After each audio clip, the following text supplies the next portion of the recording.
Professor Serruys, thank you.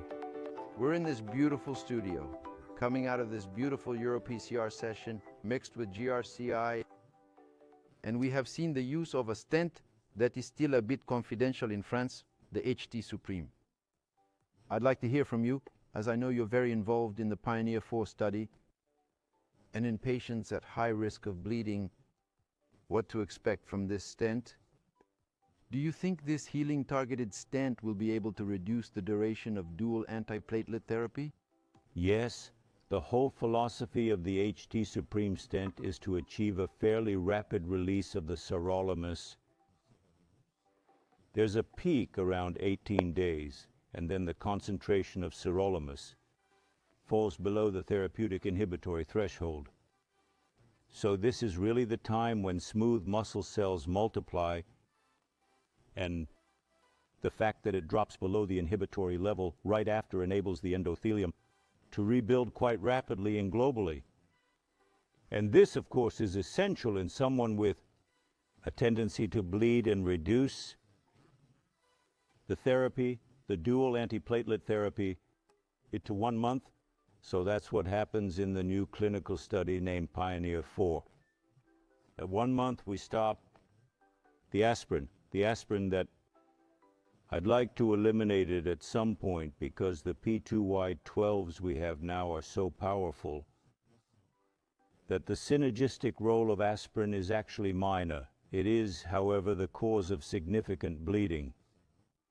Remember that paper from 2011 showing by gastroscopy about 20% ulceration and 40% erosion, so it's really something to be eliminated.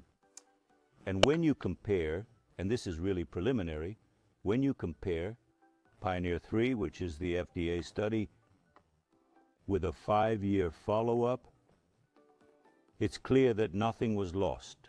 But we did gain afterwards. We gained in the first 30 days, and we also gained a little in the follow-up, which is incomplete now, but making good progress. It's based on French know-how. It's electrografting, which makes it possible to apply this first mini layer of polymer, which is effectively with the top layer of PLGA, which will disappear quite rapidly. And that's the beauty of it. That's the beauty of the system, because this 200 nanometer layer, it's almost nothing. It's very, very solid. It is covalently, as they say, covalently bonded to the metal or semi-covalently bonded. And then the electrical impulse causes all the methacrylate molecules to stand up perpendicular to the metal, and then they can interdigitate what is bioresorbable and the content for the sirolimus, the reservoir for the elution of sirolimus. Thank you very much, Professor Serruys, and thank you for coming. Share your experience with us and refresh your my French. But it's really top-notch. Merci beaucoup. Merci. Thank you.